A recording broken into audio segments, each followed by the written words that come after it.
భాగ్యం ఆనందరావు మాటలు విని నిజ స్వరూపం తెలుసుకున్న రామరాజు, శ్రీవల్లిని బయటకు గెంటేసిన చందు. అసలు ఇదంతా ఎలా జరిగిందనేది వీడియోని స్కిప్ చేయకుండా చివరి వరకు చూడండి. ఇల్లు ఇల్లాలు పిల్లలు అప్కమింగ్ ఎపిసోడ్స్లో ఏం జరగబోతుందో ముందుగా తెలుసుకోవాలి అనుకుంటే వీడియోని లైక్ చేసి ఛానల్ని సబ్స్క్రైబ్ చేసుకుని పక్కనే ఉన్న బెల్ సింబల్లో ఆల్ పై క్లిక్ చేయండి. వల్లి భాగ్యం నిజ స్వరూపం రామరాజు తెలుసుకోవాలని మీరు కూడా కోరుకుంటే కామెంట్లో ఎస్ అని టైప్ చేయండి. మొత్తం మీద చూసుకున్నట్లయితే భాగ్యం డాక్టర్ కాళ్ళు పట్టుకుని మరీ తన కూతురు కడుపుతో ఉందన్న విషయం చెప్పమని అబద్ధం చెప్పిస్తుంది డాక్టర్ చేత. ఆ విషయం భాగ్యానికి తప్ప వల్లికి గాని ఆనందరావుకు గాని ఎవరికీ తెలీదు. ఇంకీలోపు రామరాజు కోడలు కడుపుతో ఉందన్న విషయం తెలియడంతో ఇంట్లో చిన్నపాటి ఫంక్షన్ ఏర్పాటు చేస్తాడు. తన కోడలికి బట్టలు పెట్టి ఇంకా నగలవి ఇచ్చి తనని సత్కరించాలని, తన ఇంటికి తొందరలోనే వారసుడో వారసురాలో రాబోతున్నారన్న విషయం తన కుటుంబ సభ్యులతో ఆనందంగా పంచుకోవాలి అన్న ఉద్దేశంతో ఇంకా ఫంక్షన్ ఏర్పాటు చేస్తాడు. ఆ ఫంక్షన్కు గాను వల్లికి నగలు చీరలు ఇచ్చేసరికి ఇవి బంగారపు నగలేనా అత్తయ్య అంటూ వల్లి కాస్త బుజ్జమ్మని అడుగుతుంది. అదేంటక్క అలా అంటావు?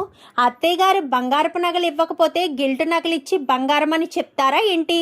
అత్తయ్య గారి మనసులో ఏమనుకుంటే అదే బయటికి వస్తుంది కానీ మనసులో ఒకటి పెట్టుకుని విషయాన్ని బయటికి కక్కరు, అర్థమవుతుందా అంటూ మాట్లాడేసరికి అది కాదక్క, కడుపులో మంచిని విషాన్ని పెట్టుకుని బయటికి మంచి కక్కరు అనాలి. అవునవును, మర్చిపోయిన ప్రేమ నిజమే కదా. కొంతమంది అలానే ఉంటారు, బయటికి ప్రేమ నటిస్తూ ఉంటారు, తనలో మాత్రం విషాన్ని దాచుకుంటారు అని చెప్పి నర్మదా ఇటు ప్రేమ డైలాగులు వేసుకుంటారు.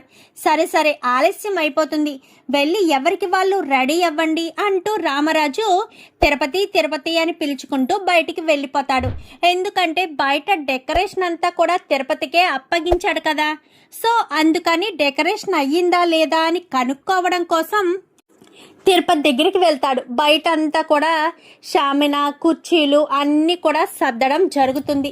ఇంకా అవన్నీ సర్దిన తర్వాత అందరూ రెడీ అయ్యి బయటికి వస్తూ ఉంటారు. వల్లి మాత్రం గదిలోనే రెడీ అవుతూ అద్దం ముందు నిలబడి తెగ సంతోషపడిపోతుంది. ఎందుకంటే ఏ ఆడదానికైనా కడుపుతో ఉన్నాను, తన కడుపులో మరొక బిడ్డ ప్రాణం పోసుకుంటుంది అంటే ఎక్కడ లేని సంతోషం పుట్టుకొస్తుంది కదా. సో తన కడుపుని అద్దంలో చూసుకుని తెగ మురిసిపోతూ ఉంటుంది వల్లి. భాగ్యం ఆనందరావు అమ్మడు చూసావా ఎంత సంతోషంగా ఉందో. మళ్ళీ అమ్మడి ఇంట్లో అడుగు పెడుతుందని అస్సలు అనుకోలేదు భాగ్యం. ఎందుకంటే అమ్మడిని ఇంకా శాశ్వతంగా అల్లుడు గారు వదిలేస్తారో అనుకున్నాను. అమ్మడు మళ్ళీ కడుపుతో ఉండడమే తన అదృష్టం.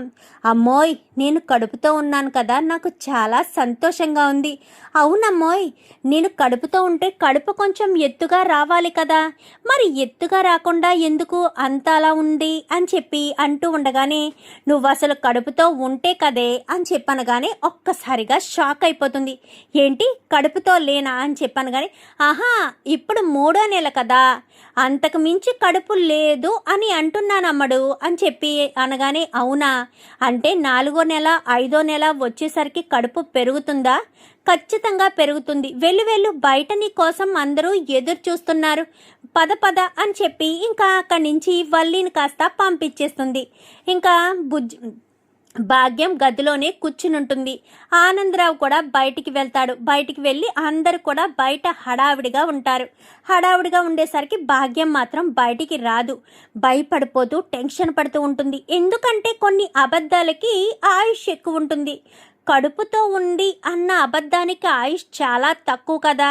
ఎందుకంటే మొదటి నెల కాకపోవచ్చు, 4వ నెల లేక 5వ నెల వరకు మేనేజ్ చేసిన తర్వాత నుంచి కడుపు పైకి రావాలి. కడుపు పైకి వస్తేనే కదా తను కడుపుతో ఉందన్న క్లారిటీ వస్తుంది, లేదంటే అది అబద్ధము అని తేలిపోతుంది. అందుకోసమని ఇంకా అనుమానంతోనే కంగారు పడిపోతూ ఇప్పుడు నేను ఇక్కడికైతే కాపురం నిలబెట్టడం కోసం మేనేజ్ చేశాను. రేపన్న రోజున నిజం బయటపడితే అప్పుడు నిజంగానే అల్లుడు నా కూతుర్ని వదిలిపెట్టేస్తాడు. ఈలోపు నేను ఏం చేయాలి అని టెన్షన్ పడుతూ భాగ్యం గదిలోనే ఉండిపోతుంది. గదిలోనే ఉండిపోయేసరికి తల్లిదండ్రులు భర్త అక్షింతలు వేశాక తర్వాత అత్తామామలు, తర్వాత తల్లిదండ్రులే కదా అక్షింతలు వేసి ఆశీర్వదించాలి. సో ఆ ఉద్దేశంతో బావగారు చెల్లమ్మ ఎక్కడా అని చెప్పాను, కానీ ఇంకా బయటికి రాలేదనుకుంటా బావగారు అని చెప్పనేసరికి సరే ఇప్పుడు నేను వెళ్ళి పిలుచుకొస్తానని ఆనందరావు లోపలికి వస్తాడు.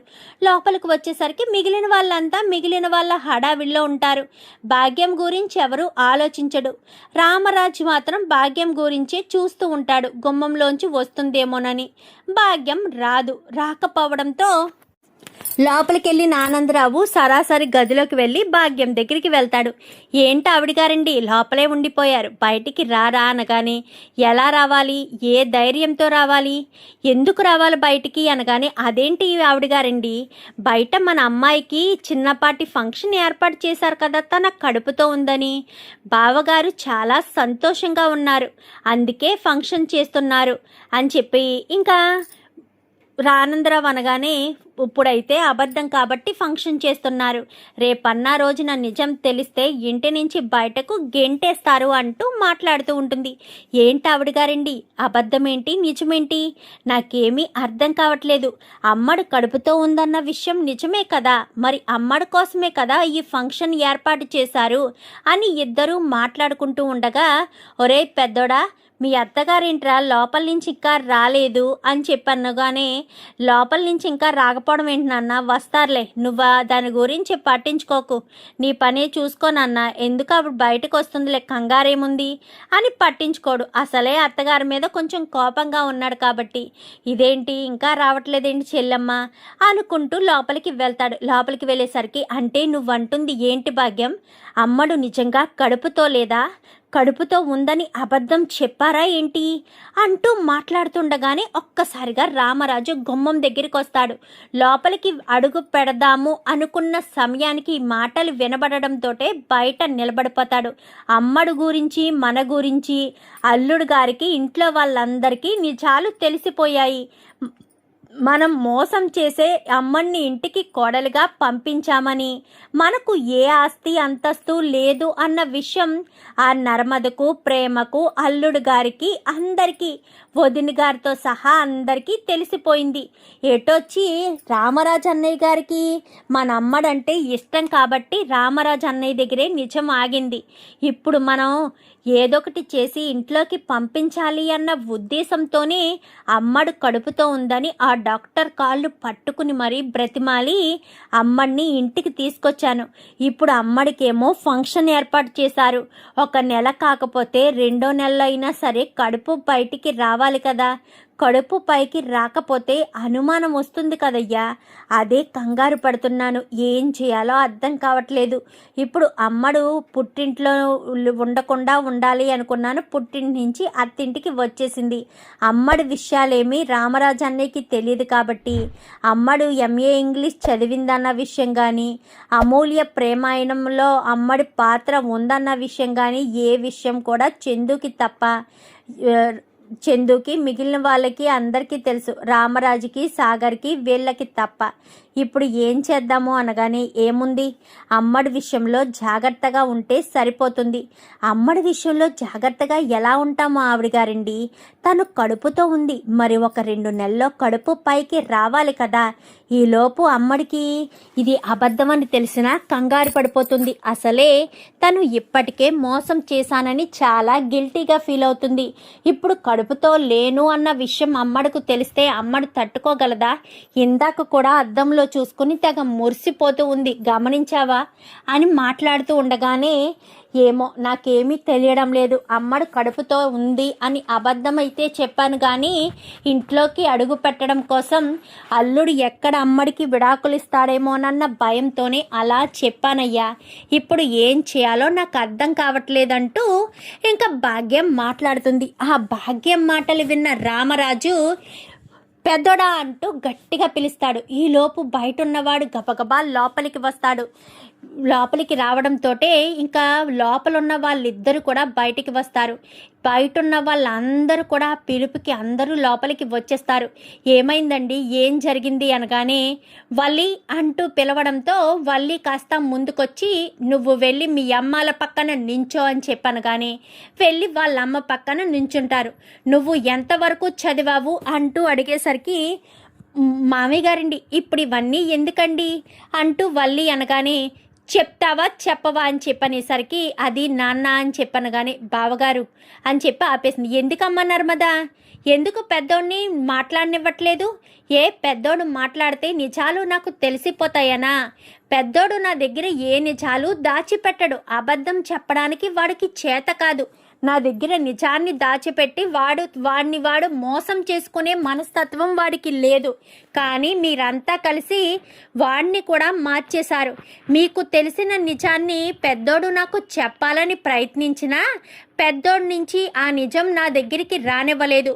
వల్లి వాళ్ళు అబద్ధం చెప్పి మోసం చేసి ఈ ఇంట్లో కోడలుగా అడుగు పెట్టింది కదా వల్లి అని చెప్పనేసరికి అది అనేసరికి చెప్పు వల్లి అనగానే అది అచ్చుబాబోయ్ మామయ్య గారండి అంటూ కంగారు పడుతుంది. అబద్ధం చెప్పొద్దు. నువ్వు మీ అమ్మ మీ నాన్న ముగ్గురు కూడా నన్ను మోసం చేశారు. ఇప్పుడే మీ అమ్మ మీ నాన్న గదిలో ఉండి మాట్లాడుకున్నదంతా విన్నాను. కానీ ఇంకా మా కుటుంబాన్ని మోసం చేయాలని అసలు ఎలా అనిపిస్తుంది మీకు? మా అంత మూర్ఖులు, మా అంత మోసం చేసేవాళ్ళు, మా అంత అమాయకులు మీకెవరూ దొరకలేదా?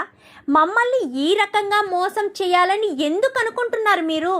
మమ్మల్ని ఎందుకు బాధ పెట్టాలనుకుంటున్నారు అని చెప్పనేసరికి అది కాదు అన్నయ్య గారు, మేము అని చెప్పి అంటూ ఉండగానే అదే మీరే తప్పు చేశారు బుజ్జమ్మ.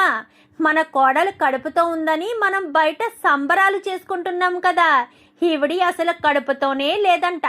కడుపుతో ఉందని చెప్పి మోసం చేసి ఇంట్లో అడుగు పెట్టడం కోసమే భాగ్యం ఆ డాక్టర్ కాళ్ళు పట్టుకుని మరీ కడుపుతో ఉందని అబద్ధం చెప్పించింది బుజ్జమ్మ. తను కడుపుతో ఉన్నది అబద్ధం. ఒరే పెద్దోడా, నువ్వెక్కడ వాళ్ళ కూతురికి విడాకులిస్తావో అన్న ఉద్దేశంతో కావాలనే మళ్ళీ మోసం చేస్తూనే ఉన్నారు పెద్దోడా నిన్ను అంటూ రామరాజు చెప్పేసరికి ఒక్కసారిగా ఇంట్లో వాళ్ళంతా కూడా షాక్ అయిపోతారు. ఏంటి నాన్న, ఏంటి మీరు అనేది అనగానే ఇప్పుడే వాళ్ళిద్దరూ మాట్లాడుకుంటున్నారు. ఈ విషయం వల్లికి తెలియదులే. ఇందులో మాత్రం వల్లికి సంబంధం లేదు. వల్లికి మాత్రం ఈ విషయం గురించి తెలియదు. ఏంటి మావయ్య మీరు చెప్పేది అనగానే అవునమ్మా నర్మదా, అసలు కడుపుతోనే లేదంట. చందు ఇంటి నుంచి బయటకు గెంటేశాడు కదా. మళ్ళీ ఇంట్లో అడుగు పెట్టడం కోసం, తన కూతురు కాపురం నిలబెట్టుకోవడం కోసం తన కూతురు కడుపుతో ఉందని అబద్ధం చెప్పింది భాగ్యం అని చెప్పనేసరికి ఒక్కసారిగా ఇంకా అందరూ కూడా షాక్ అయిపోతారు. ఏంటి భాగ్యం, నీకు ఇంకా బుద్ధి రాలేదా? నేను అంతలా నీకు చెంప మీద చెంప దెబ్బలు కొట్టి మరీ నీకు బుద్ధి చెప్పాను కదా, అయినా నీలో మార్పు రాలేదా? కూతురు కడుపుతో లేకుండానే కడుపుతో ఉందని అబద్ధాలు చెప్పావా? నీ కూతురు తప్పు చేసిందని మీరు మోసం చేశారనే కదా పెద్దోడు తీసుకెళ్ళి నీ కూతురుతో కాపురం వద్దు ఏమొద్దు అని చెప్పి తీసుకెళ్ళి పుట్టింట్లో పడేశాడు. అయినా సరే నీకు బుద్ధి రాలేదా? బుద్ధి రాకుండానే ఇంకా నీ కూతురుతో ఎలా మోసాలు నాటకాలు చేయిస్తున్నావా అని చెప్పి ఇంకా వేదవతి మాట్లాడేసరికి అది కాదు వదిన గారు అనగానే చెంప చెల్లుమనిపిస్తుంది. నీ కూతురు కాపురం ఇలా చెడిపోవడానికి కారణం ఎవరో చెప్పనా? నువ్వే. నీ కూతురి భవిష్యత్తుని నువ్వే నీ చేతులారా చిదిమేశావు. వెళ్ళిపోండి, ఇక్కడి నుంచి వెళ్ళిపోండి. ఒక్క క్షణం కూడా మీరు ఇక్కడ ఉండడానికి వీల్లేదు. తక్షణమే నా ఇంటి నుంచి వెళ్ళిపోండి అని చెప్పి ఇంకా బుజ్జమ్మ కాస్త మాట్లాడేసరికి అది కాదు అత్తయ్య గారు, మా అమ్మ చేసిన తప్పుకి అంటూ ఇంకా బుజ్జమ్మ కాళ్ళు పట్టుకుని ఇంకా వల్లి మాట్లాడేసరికి ఏంటి మీ అమ్మ చేసిన తప్ప? ఏం మాట్లాడుతున్నావు వల్లి? నువ్వు తప్పులు చేయలేదా? మోసాలు చేయలేదా? పెళ్ళికి ముందే నా దగ్గర డబ్బులు తీసుకుని పెళ్ళైన 10 రోజులకి ఇచ్చేస్తాను అని చెప్పి అబద్ధం చెప్పి మోసం చేయలేదా? ప్రేమ నగలు దొంగతనం చేసి ఆ నేరం మా మావయ్య మీద గెంటేసింది తప్పు కాదా? ఎంఏ ఇంగ్లీష్ చదివాను అని చెప్పి నువ్వు చదివింది 9th క్లాస్ అయితే ఫేస్ సర్టిఫికెట్ తెచ్చి మా ఇంట్లో వాళ్ళందరినీ మోసం చేయడం తప్పు కదా? పైగా మా అమూల్య జీవితాన్ని నాశనం చేసి అమూల్యకు ఆ విశ్వకు మధ్య ప్రేమాయణం నడిపి ఇదంతా చేసింది నువ్వు కదా? తెల్లారితే నా కూతురి భవిష్యత్తు బంగారు బాటలా ఉంటుంది అనుకున్న సమయంలో ముందు రోజు రాత్రి ఈ అమూల్యని తీసుకెళ్లి విశ్వకు అప్పగించింది మీరు కాదా? ఇన్ని కుట్రలు, ఇన్ని తప్పులు, ఇన్ని పాపాలు చేసినా నువ్వు కడుపుతో ఉన్నావు అన్న ఒకే ఒక్క కారణం చేత నిన్ను బాధ పెట్టకూడదు అన్న విషయంతో ఇన్ని రోజులు నువ్వు చేసిన తప్పులన్నింటినీ పక్కన పెట్టి నిన్ను క్షమించి ఇంటికి తీసుకొచ్చాము. ఇప్పుడు ఇంక నీ నిజ స్వరూపం తెలిసిపోయింది. నువ్వు ఎన్ని అబద్ధాలు, ఎన్ని మోసాలు చేసి నువ్వు ఇంట్లో అడుగు పెట్టినా నీ నిజ స్వరూపం 2 రోజులు నిలబడింది. అప్పటికి మాకు అనుమానంగానే అనిపించింది, నువ్వు కడుపుతో ఉండడం ఏంటి, ఆ విషయం ఇప్పుడు బయటపడడం ఏంటి అని. ఏమో నీ గండాల్ని, నీ కాపురాన్ని నిలబెట్టడం కోసమే నీవు కడుపుతో ఉన్నావేమోనని అనిపించి ఇప్పటి వరకు చేసిన తప్పులన్నింటినీ కూడా క్షమించి నిన్ను ఇంటికి తీసుకొచ్చానే. అయినా సరే ఇంకా తప్పులు చేస్తూనే ఉన్నావు. మీ అమ్మను సమర్థిస్తూనే ఉన్నావు. నాకేం తెలియదు నేను ఇంతకు ముందు వరకు తప్పులు చేసిన మాట నిజమే కావచ్చు, కానీ ఇప్పుడు నేను ఏ తప్పు చెయ్యలేదు. కడుపుతో ఉన్నాను అన్న విషయం ఇప్పుడు అందరి ముందు మా అమ్మ నాకు చెప్తేనే నేను సంతోషపడ్డాను. అదంతా అబద్ధమని మా అమ్మాయి కావాలని మోసం చేసింది అన్న విషయం తెలిసాక నేను ఏం చేయాలి నా తప్పేమీ లేదు. నేను ఏ తప్పు చేయలేదు అంటూ ఇంకా వాళ్ళ కాళ్ళు పట్టుకుని బ్రతిమలాడేసరికి, తప్పులు చేసావు, చేయకుండా ఎక్కడున్నావు, ఒక్క క్షణం కూడా నువ్వు నా ఇంట్లో ఉండడానికి వీల్లేదు అంటూ చందు చెయ్యి పట్టుకుని మరీ బయటికి తీసుకొచ్చేస్తాడు. అల్లుడు గారు తప్పులు నేను చేశాను అల్లుడు గారు, నా కూతురు ఏ తప్పు చేయలేదు అంటూ ఇంకా వెనకాలే భాగ్యం, ఆనందరావు మొత్తం ఇద్దరు వచ్చేసరికి ముగ్గురిని కూడా గేటు బయటికి గెంటేస్తారు. తప్పుల మీద తప్పులు చేసి మోసాలు చేసి అబద్ధాలు చెప్పడానికి సిగ్గనిపించట్లేదా? అయినా అబద్ధాలు చెప్తే కాపరాలు నిలబడతాయనుకున్నారా? మీ ఆస్తి గురించి ఏ రోజు మేము అడగలేదు. మీ అమ్మాయి చదువు గురించి మేము ఏ రోజు అడగలేదు. అసలు నా చెల్లెలి విషయంలో మీరు తప్పులు చేయడం ఏంటి? పైగా నా ప్రాణాలు తీయడానికి కూడా వెనకాడలేదు అన్న విషయం నర్మదా, ప్రేమ మాట్లాడుకుంటే నేను విన్నాను. ఆ విషయం కూడా బయట పెడితే మా నాన్న మిమ్మల్ని క్షమిస్తాడా అంటూ మాట్లాడేసరికి, ఏంట్రా పెద్దోడా, ఏంటి నువ్వు అంటున్నావు అనగానే, అవును మామయ్య గారు అంటూ నర్మద ముందుకొస్తుంది. ఏమైందమ్మా నర్మదా, మొన్న యాక్సిడెంట్ జరగబోయింది కదా, ప్రేమ బావగారిని కాపాడింది కదా, అసలు ఆ యాక్సిడెంట్ ప్లాన్ చేసిందే ఈ భాగ్యం. కూతురు కాపురం చెడిపోకూడదని డమ్మీ యాక్సిడెంట్ ప్లాన్ చేసి బావగారు ప్రాణాల మీదకే తీసుకొచ్చింది. ఒకవేళ ఆ సమయంలో ఏదైనా పొరపాటు జరిగి ప్రాణాలు పోయుంటే అప్పుడు పరిస్థితి ఏమై ఉండేది అంటూ మాట్లాడేసరికి ఒక్కసారిగా రామరాజు అయితే షాక్ అయిపోతాడు. అంటే నా కొడుకు ప్రాణాలు తీయడానికి వెనకాడలేదు, పైగా మీ కూతుర్ని ఏదొకటి చేసి ఇంట్లో పంపించడం కోసం కడుపుతో ఉంది అని అబద్ధాలు చెప్తారా, మోసాలు చేస్తారా? అసలు సిగ్గనిపించట్లేదా మీకు? మా కుటుంబాన్ని ఇంతలా మోసం చేయడానికి ఇంకా మిమ్మల్ని క్షమించాలా? ఎందుకు క్షమించాలి అంటే మళ్ళీ మీరు తప్పులు చేయడానికి మేము అవకాశం ఇవ్వాలి అని మిమ్మల్ని క్షమించాలా?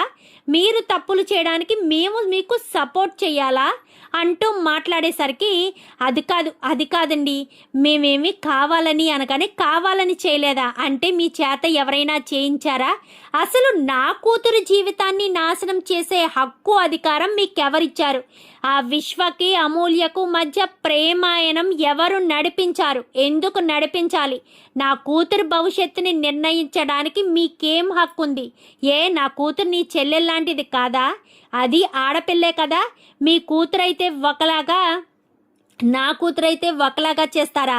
మీ కూతురు కాపురం కాపాడుకోవడం కోసం ఎదటి వాళ్ళ పిల్లల జీవితాలను నాశనం చేసేస్తారా? నా కూతురికి ఏదైనా జరుగుంటే మేము ఆ జీవితాంతం ఆ బాధ మాకు ఉండదా?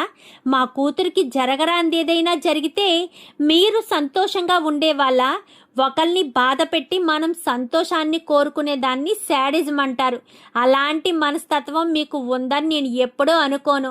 ముగ్గురు తోటికోడళ్ళు కలిసి ఉండరు ఎందుకు? వల్లిని చూసి వీళ్ళు తట్టుకోలేకపోతున్నారు అనుకున్నానే తప్ప వల్లి బుద్ధేంటో మనస్తత్వం ఏంటో తెలిసింది కాబట్టే ప్రేమ కానీ నర్మద కానీ వల్లిని దగ్గరికి దరిదాపుల్లో కూడా రానివ్వరు. మీ మనస్తత్వాలు క్లియర్గా అర్థమవుతున్నాయి. చిచ్చి, మీ బ్రతుకులు ఒక్క క్షణం కూడా ఇంట్లో ఉండడానికి వీల్లేదు. ఒరే పెద్దోడా, వల్లి మొహాన్ని విడాకులు కొట్టరా, విడాకులు తీసుకో. అసలు వల్లి నీ జీవితంలో ఉండడానికి వీల్లేదు. నువ్వు ఏ తప్పు చేయలేదు. నువ్వు ఎన్ని బాధలు పడుంటావు. ఇది ఇంత మోసం చేసింది అన్న విషయం తెలిసాక నువ్వు తట్టుకునుండవు కదా.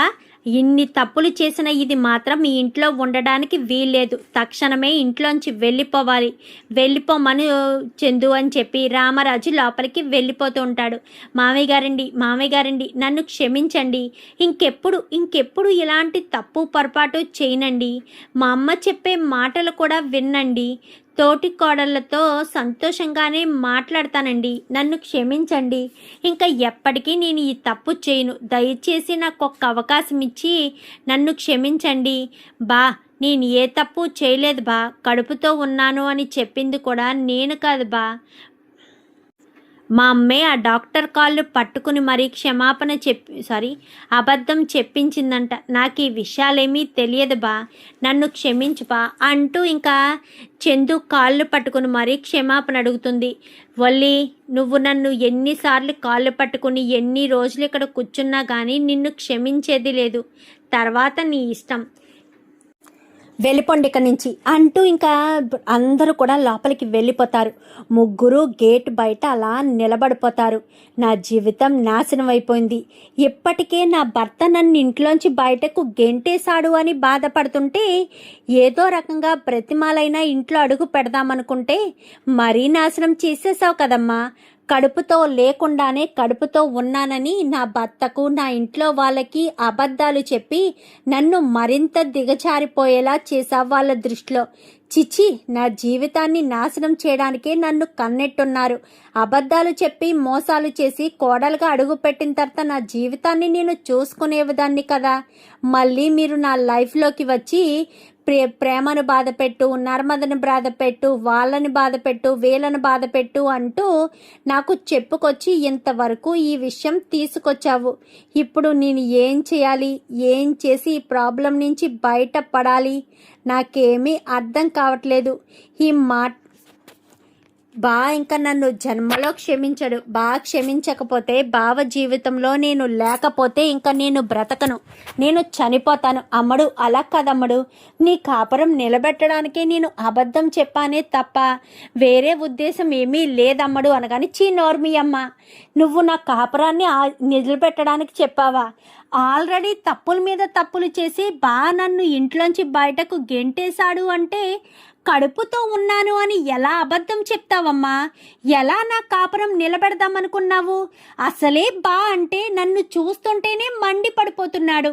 మామయ్య గారికి ఒక్కరికి తెలియదు కాబట్టి ఇంట్లో వాళ్ళంతా మేనేజ్ చేసి బావ నోట నిజాన్ని మా మామయ్య గారి దాకా వెళ్ళనివ్వకుండా ఆపారు. ఇప్పుడు నువ్వు చేసిన పనికి ఇంట్లో వాళ్ళందరికీ నిజం తెలిసిపోయింది. పైగా బావ మీద హత్యా ప్రయత్నం చేయించింది మనమేనన్న విషయం కూడా బయటపడిపోయింది. ఇప్పుడు మనం ఏ మోహం పెట్టుకుని వీళ్ళని క్షమాపణ అడుగుతాము? మనం క్షమాపణ అడిగితే మాత్రం వాళ్ళు ఎందుకు క్షమించి మనల్ని ఇంట్లోకి రానిస్తారు? అయిపోయిందమ్మా, నా జీవితం సర్వనాశనం అయిపోయింది. ఇంకా నా జీవితాన్ని నాశనం చేసేసావు. ఇంకా నాకు చావే గతి. ఇంకా నీ కూతురు చనిపోయిందనుకో అనుకుంటూ ఇంకా ఏడ్చుకుంటూ అక్కడి నుంచి వెళ్ళిపోతుంది వల్లి. అయితే చూద్దాం మరి రాబోయే ఎపిసోడ్స్లో ఏం జరుగుతుందో. వీడియో నచ్చితే లైక్ చేసి ఛానల్ని సబ్స్క్రైబ్ చేసుకుని పక్కనే ఉన్న బెల్ సింబల్లో ఆల్ పై క్లిక్ చేయండి. Thank you for watching.